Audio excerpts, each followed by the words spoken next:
Hello dear student, स्वागत है आपका एक नई क्लास में। आज की क्लास में पढ़ने वाले हैं क्लास 10th मैथमेटिक्स के अंतर्गत चैप्टर नंबर 1, ठीक है, यानी कि अध्याय 1 वास्तविक संख्याएं। ठीक है, वास्तविक संख्या को आज हम स्टार्ट करने वाले हैं, यानी कि चैप्टर नंबर 1 जो है इसको आज हम शुरू करने वाले हैं।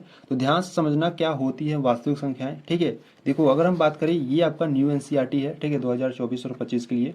ठीक, इसमें अगर हम चैप्टर की बात करें तो इसमें आपका जो प्रश्नावली 1.1 है, ठीक है, और प्रश्नावली 1.2 है। ठीक है, यानी कि इसमें आपके दो ही प्रश्नावली है। ठीक, बहुत ही इंपॉर्टेंट चैप्टर है, ध्यान से देखना। इससे इस चैप्टर से आपके बोर्ड एग्जाम में काफी सारे सवाल पूछे भी जाते हैं, ठीक है, और बहुविकल्पी में भी पूछे जाते हैं। तो ध्यान से देखना किस प्रकार से हम इसको देखेंगे। ठीक है, तो वास्तविक संख्याएं को बहुत ही बेसिक कॉन्सेप्ट के साथ पहले समझते हैं। ठीक है, फिर इसके बाद हम उदाहरण को करेंगे।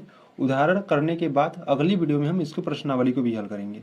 ठीक है, तो प्लेलिस्ट आपका बना रहेगा। ठीक है, अगर आपका कुछ भी वीडियो, अगर कोई भी वीडियो आपका छूटता है तो प्लेलिस्ट में जाओ, वहां से सभी वीडियो को आप देख सकते हो। ठीक है, तो चलो समझते पहले वास्तविक संख्या होती क्या है। ठीक है, देखो यहाँ से अगर हम संख्याएं की बात करें, ठीक है, तो यहाँ से अगर हम संख्याएं की बात करें तो बेटा संख्याएं जो होती है वो दो प्रकार की होती है। ठीक है, संख्याएं कितनी प्रकार की होती है? दो प्रकार की होती है। एक होता है आपका वास्तविक संख्या, ठीक है, एक होता है आपका वास्तविक संख्याएं और दूसरा होता है आपका काल्पनिक संख्याएं। काल्पनिक संख्याएं, ठीक है। अब वास्तविक संख्या ये आप 10th में, यानी कि जो चैप्टर नंबर 1 है इसमें पढ़ोगे। ठीक है, ये जो काल्पनिक संख्या है अगर आप क्लास 11th में मैथ लेते हो तो उसमें आप पढ़ोगे। ठीक है, तो वास्तविक संख्या क्या होती है? वास्तविक संख्या के अंतर्गत आपके बहुत सारी संख्याएं आती हैं। ठीक है, जैसे जैसे फर्स्ट नंबर पे मैं मान लेता हूँ प्राकृतिक संख्याएं। ठीक है, वास्तविक संख्या के अंतर्गत बहुत सारी संख्याएं आएंगी। ठीक है, तो पहला है आपका प्राकृतिक संख्याएं। ठीक है, सेकेंड नंबर पे पूर्ण संख्याएं। ठीक, और थर्ड नंबर पे मान लेता हूं मैं पूर्णांक। ठीक है, ये सभी किसके अंतर्गत आएंगे? ये सभी आपके वास्तविक संख्या के अंतर्गत आएंगे। ठीक है, प्राकृतिक संख्याएं, पूर्ण संख्याएं, पूर्णांक हो गया। ठीक है, और यहां से हो गया परिमेय संख्या। ठीक है, परिमेय संख्या, और पांचवें नंबर पे अपरिमेय संख्या।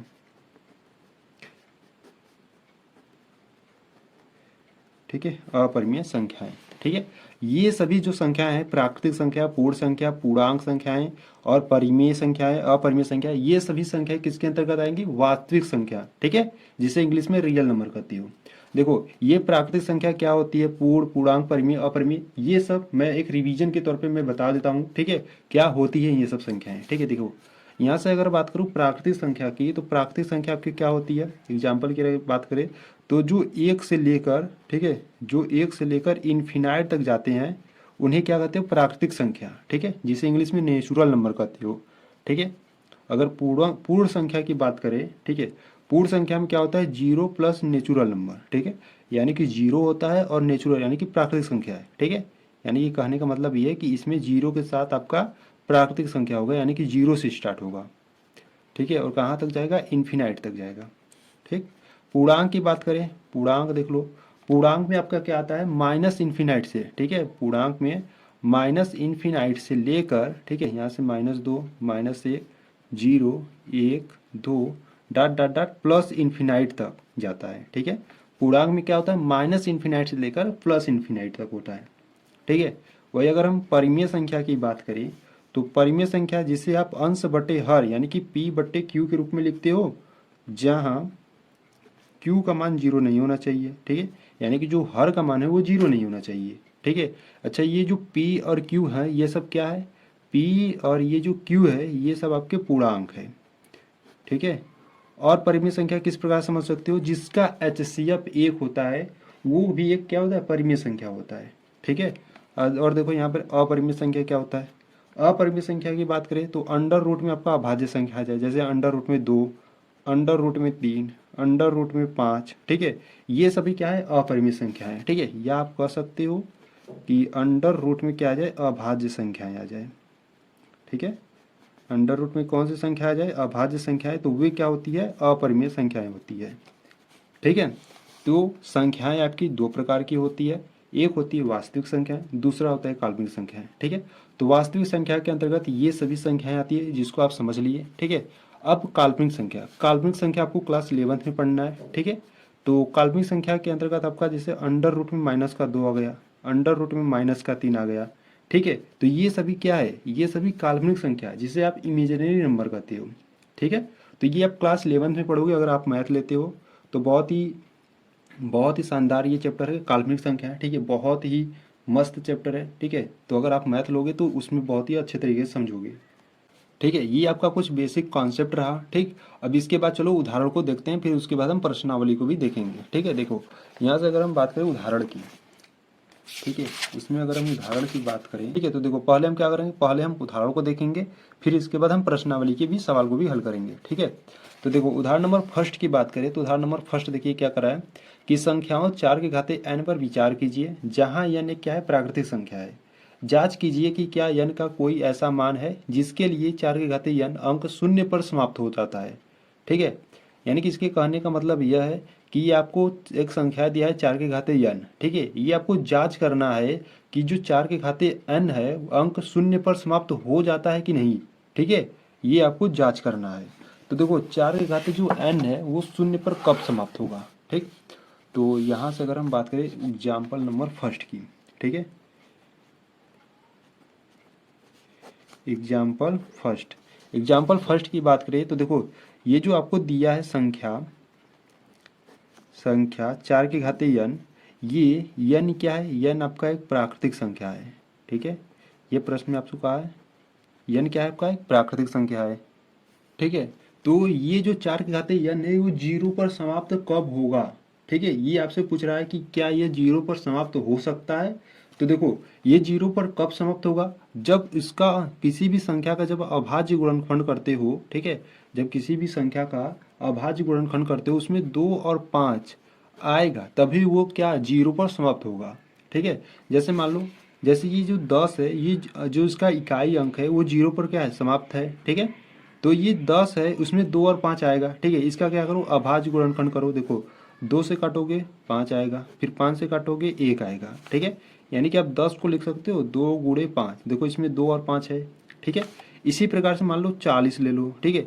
40 का जो इकाई अंक है 0 है, यानी कि ये भी 0 पर समाप्त है, ठीक है। अगर इसका अभाज्य गुणनखंड करोगे तो 2 से काटोगे तो 20 आएगा, ठीक है, 20 आएगा, ठीक है। फिर 2 से काटोगे तो 10 आएगा, फिर 2 से काटोगे तो 5 आएगा, फिर 5 से काटोगे तो 1। यानी कि आप 40 को क्या लिख सकते हो, 40 को लिख सकते हो 2 गुणे 2 गुणे 2 गुणे 5, ठीक है। तो इसको अगर हम इसको हल करें तो 2 के पावर 3 और गुणे में 5, ठीक है। तो इसमें भी 2 है और 5 है, ठीक है। ये ध्यान देना 2 आपका चाहे जितनी बार हो सकता है और 5 भी चाहे जितनी बार हो सकता है, ठीक है। यानी कि आप इसको अगर फार्मूले के रूप में देखो तो 2 के पावर n मान लो और 5 के पावर m मान लो, ठीक है। इसके रूप का अगर होगा तभी उसका जो इकाई अंक होगा वो 0 पर समाप्त होगा, ठीक है, अन्यथा नहीं होगा। तो आप यहाँ पर किस प्रकार से लिखोगे, नोट के रूप में आप ध्यान रख सकते हो, ठीक है। नोट के रूप में लिखोगे यदि किसी संख्या के, ठीक है, यदि किसी संख्या के अभाज्य गुणनखंड अभाज्य गुणनखंडों में, ठीक है, अभाज्य गुणनखंडों में 2 और 5 अनिवार्य रूप से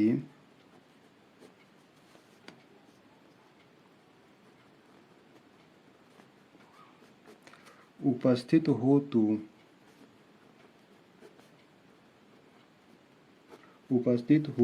ठीक है, उपस्थित हो तो वह संख्या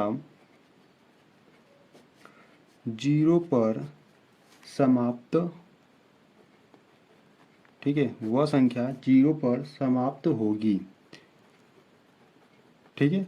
क्या लिखोगे, नोट में आपको ये लिखना है यदि किसी संख्या के अभाज्य गुणनखंडों में 2 और 5 अनिवार्य रूप से उपस्थित हो, ठीक है। अगर 2 और 5 उपस्थित होगा तो वो संख्या 0 पर समाप्त होगी, ठीक है। अन्यथा, ठीक है, यहाँ से लिखोगे अन्यथा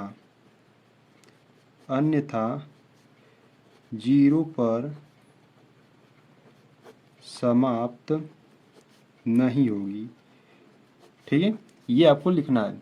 ठीक है, ये आपको नोट के रूप में आपको लिख लेना है। ठीक है, तो देखो आपको दिया है 4 के घाते n। ठीक है, अगर आप इसको सॉल्व करोगे तो आप इसको किस प्रकार से लिख सकते हो, 2 गुणे 2 के पावर n।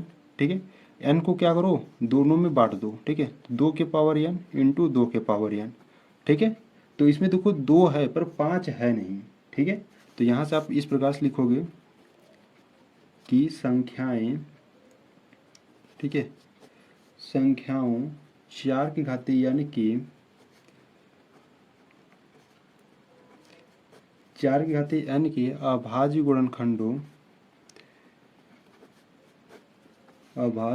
गुणनखंडों में 5 उपस्थित नहीं है।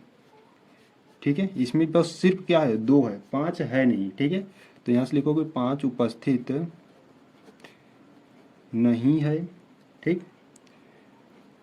अतः 4 के घाते n, ठीक है, 4 के घाते n के किसी भी मान के लिए, n के किसी भी मान के लिए 0 पर समाप्त नहीं हो सकता। ठीक है, 0 पर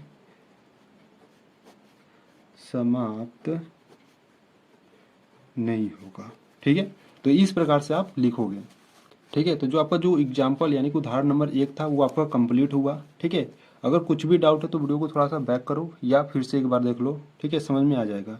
ठीक, तो चलो अब एग्जाम्पल नंबर 2 यानी कि उदाहरण को 2 को देखते हैं। देखो उदाहरण 2 की बात करें तो उदाहरण नंबर 2 में क्या करा है कि करा है संख्याओं 6 और 20 के अभाज्य गुणनखंडन विधि से HCF और LCM ज्ञात कीजिए। ठीक है, अब आपको क्या करना है, HCF और LCM ज्ञात करना है। ठीक है, तो चलो देखते हैं HCF और LCM। तो यहाँ से अगर हम उदाहरण सेकेंड की बात करें, ठीक है, तो चलो एग्जाम्पल नंबर सेकेंड को देखते हैं। देखो एग्जाम्पल सेकेंड में आपको क्या दिया है, आपको दिया है संख्याएं दिया है आपको। ठीक है, संख्याएं 6 और 20 का आपको क्या ज्ञात करना है, HCF और LCM। ठीक है, ये आपको याद करना है। ठीक है, तो पहले 6 का आप क्या करोगे, अभाज्य गुणनखंडन विधि द्वारा LCM ज्ञात करोगे। ठीक है, तो 6 इस प्रकार से लिखोगे और इसको क्या करना है, LCM। देखो एलसीएम कैसे ज्ञात करते हैं, पहले हम इसको छोटी संख्या से काटेंगे। ठीक है, पहले हम 2 से काटेंगे। 2 से कितनी बार में कटेगा, 3 बार में, तो 3 यहाँ पे लिखेंगे। अब 2 से तो 3 कटेगा नहीं, अब 2 से नहीं कटेगा तो 3 से काटेंगे, तो 3 से काटोगे तो 3 एकम 3, यानी कि 6 को आप लिख सकते हो 2 गुणे 3। ठीक है, इसी प्रकार 20 का देखो, 20 का अगर हम एलसीएम ज्ञात करें तो पहले क्या करोगे, छोटी संख्या पहले 2 से काटोगे। ठीक है, 2 से कितनी बार में कटेगा, 10 बार में।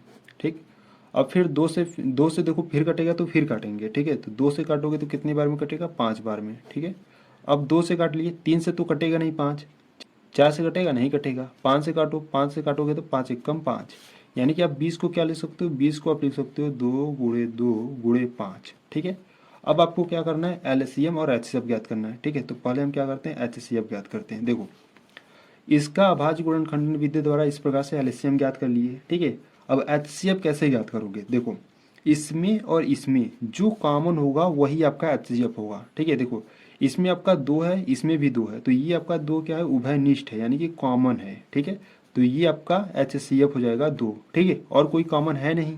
ठीक है, जो कॉमन रहेगा उसी को बस लेंगे। ठीक है, और अगर हम एलसीएम की बात करें तो एलसीएम में ध्यान देना, जो कॉमन है उसको एक बार लिखेंगे। ठीक है, ये आपका 2 कॉमन था, इसको एक बार लिख लिए। ठीक है, और जो सभी बचा है यहाँ पर 3 2 5, ये जो सभी बचा है ना, इसका हम इसमें सब में गुणा कर देंगे। ठीक है, तो यहाँ पे आपका 3 बचा है और नीचे आपका 2 गुणे 5 ये बचा है। ठीक है, तो इसका गुणा करते हैं तो 2 3 6, 6 दूना 12, 12 पंजे 60, तो एलसीएम कितना आ जाएगा, 60 आ जाएगा और एचसीएफ 2 आ जाएगा। ठीक है, तो इस प्रकार से आप निकाल सकते हो। ठीक, तो चलो अब एग्जाम्पल नंबर 3 को देखते हैं। देखिए एग्जाम्पल नंबर यहाँ पे आपका जो 2 था वो आपका कंप्लीट हो गया। ठीक है, अब एग्जाम्पल 3 की बात करें तो देखो यहाँ पर आपका उदाहरण नंबर 3 जो है कर है, अभाज्य गुणनखंडन विधि द्वारा 96 और 404 का एचसीएफ ज्ञात कीजिए। ठीक है, और फिर इनका एलसीएम ज्ञात कीजिए।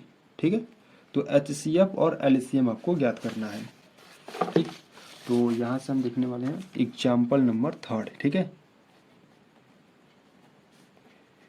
एग्जाम्पल 3। ठीक, ध्यान से देखना किस प्रकार से करेंगे। देखो आपको कौन किस किस संख्या का HCF और LCM ज्ञात करना है। ठीक है, एक तो पहला संख्या है 96 है, ठीक है, और दूसरा है 404।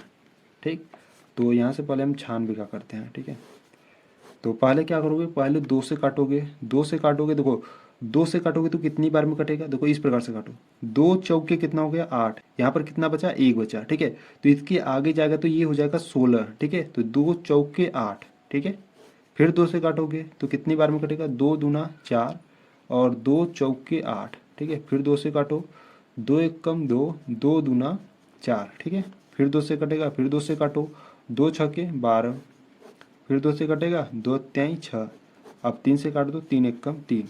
यानी कि आप जो 96 है इसको आप क्या लिख सकते हो, अभाज्य गुणनखंड की विधि में। यानी कि जो 96 इसको आप क्या लिख सकते हो, इसको आप लिख सकते हो 2 गुणे 2, कितनी बार 2 है इसको गिन लो, 1 2 3 4 5 बार है। ठीक है, ये 5 बार 2 हो गया, गुणे 1 बार 3 है।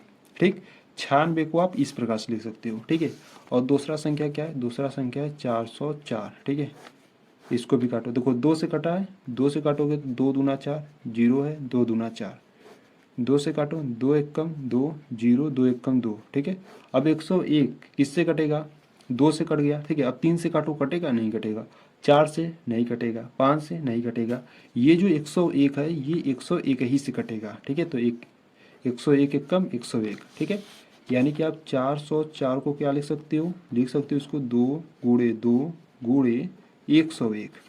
ठीक है, तो इसका हम क्या करेंगे अब LCM, ठीक है, और HCF ज्ञात करेंगे। देखो LCM के पहले हम, ठीक है, पहले हम क्या करते हैं HCF ज्ञात करते हैं। ठीक है, HCF, ठीक है, पहले हम HCF ज्ञात करते हैं। तो जो कॉमन है वो आपका HCF होगा। ठीक है, देखो यहाँ से 2 कॉमन है, ठीक है, और इसमें भी एक और 2 कॉमन है। ठीक, और कोई कॉमन मिल रहा है, नहीं मिल रहा है। ठीक है, ये सिर्फ 2 संख्याएं आपको कॉमन मिली है। ठीक है, तो यहाँ पर ये जो कॉमन मिला है इसको पहले एक बार लिख लिए।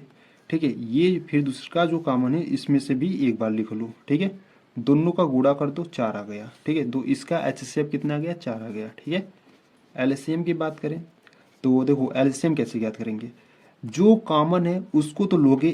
ठीक है, जो कॉमन है उसको ले लो, तो एक ये कॉमन था इसमें से एक को ले लिए 2, और ये एक कॉमन था इसमें से एक को 2 ले लिए। ठीक है, और जो बाकी सब बचा है उन सभी को लोगे। ठीक है, तो यहाँ पे 2 कितनी बार है, 3 बार है, तो 2 2 2 हो गया। ठीक है, और गुणे 3 है, और नीचे आपका क्या है 101 है। ठीक है, तो इन सभी का गुणा कर दो, 2 दूना 4, 4 दूना 8, 8 दूना 16। ठीक है, 16 दूना 32 हो गया। ठीक है, और 32 गुणे 3। ठीक है, देखो 32 गुणे 3, 3 दूना 6, 3 त्रिके 9, 32 गुणे 3 करोगे तो 96, और 96 गुणे 101। ठीक है, तो 96 कम 96। ठीक है, और 96 कम 96, यानी कि इसका जो आंसर आ जाएगा, जो इसका LCM आ जाएगा वो कितना आ जाएगा, 96 96, यानी कि 9696। ठीक है, तो इसका जो HCF था वो कितना निकला, 4 निकला। ठीक है, और जो LCM था वो 9696 निकला। ठीक है, तो इस प्रकार से आप कर सकते हो। ठीक, तो यहाँ पे जो आपका उदाहरण नंबर 3 था वो आपका कंप्लीट हुआ। ठीक है, तो चलो उदाहरण नंबर अब 4 को देखते हैं। देखिए यहाँ पर अगर हम उदाहरण नंबर 4 की बात करें तो उदाहरण नंबर 4 का है संख्या 6, 72 और 120 का अभाज्य गुणनखंडन विधि द्वारा HCF और LCM ज्ञात कीजिए। ठीक है, तो HCF और LCM आपको ज्ञात करना है। ठीक है,